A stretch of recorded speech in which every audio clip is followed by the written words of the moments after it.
Good morning, I'm Brian Reagan. This is Tyler Kelly. And we welcome you to Mornings with Brian and Tyler. Hopefully you have your coffee or other warm beverage during this brisk season.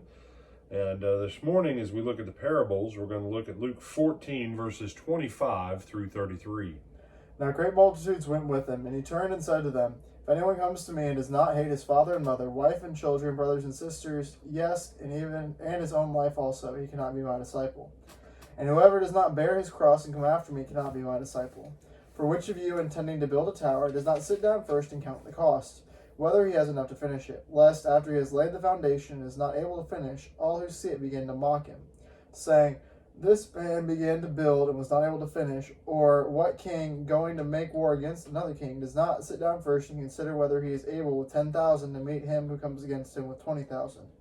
Or else, while the other is still a great way off, he sends a delegation and asks conditions of peace. So likewise, whoever of you does not forsake all that he has cannot be my disciple. All right. So, technically not a parable in the sense that Jesus doesn't go, let me tell you a parable. No. There was this dude who had a small tower, or had a tower that he was building, but he did not do all that stuff beforehand. Yeah. Because what is he using the illustration of the stories for? Well, we come to the first part of this that gives people difficulty. If anyone comes to me and does not hate his father and mother, wife and children, brothers and sisters, yes, in his own life, he cannot be my disciple. In America, we like to go, oh, Jesus didn't mean that.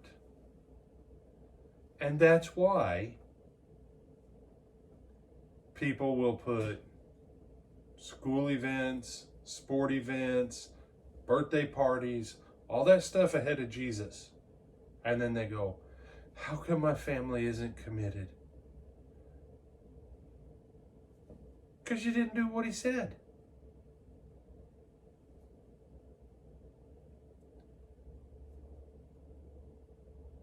Jesus says it. Whoever does not forsake all he has. And you say, no, wait a second. No, what's forsake all you have? Let's think about this in marriage vows. Forsaking all others. Can you have a spouse and still be 100% loyal to Christ? Yep. Can you have parents and be 100% loyal to Christ? Yep. When your obligation to Christ is what sets the agenda for your obligation to the others, now you're starting to understand.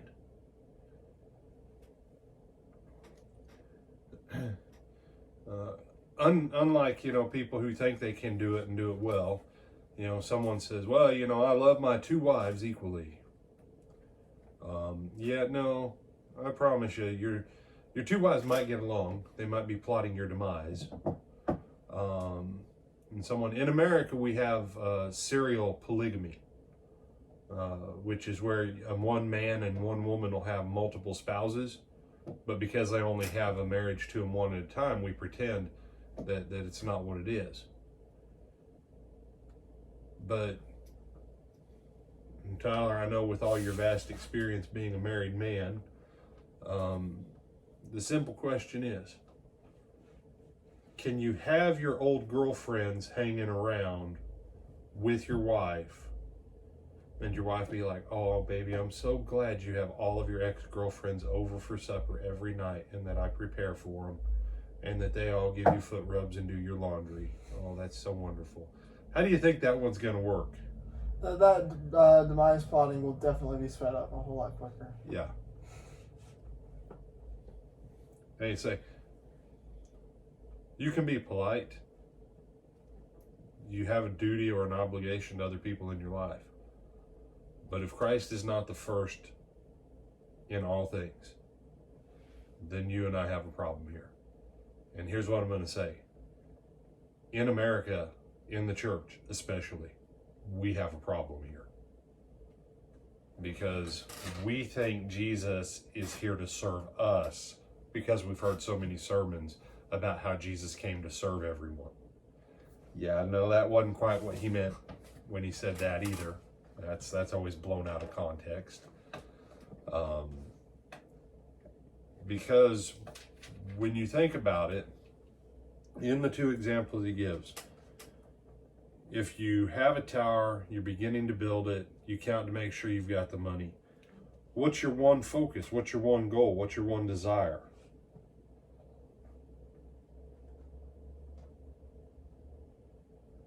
If you're building a project, Tyler, what's your one desire on building that project? To get it finished. To finish it.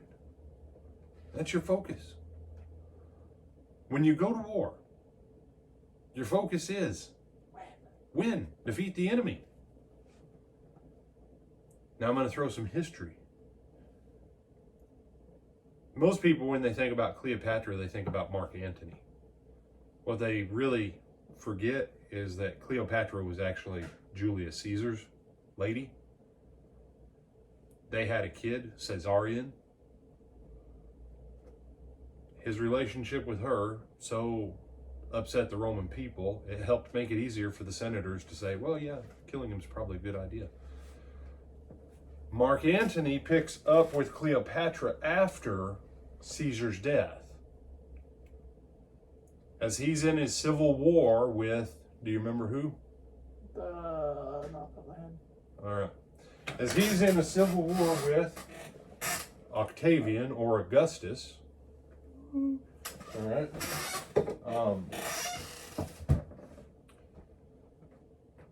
Antony and Cleopatra are on board her ship in this naval battle.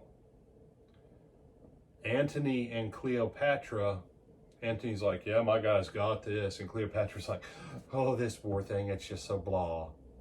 And he's like, okay. And she's like, you want to get out of here, baby?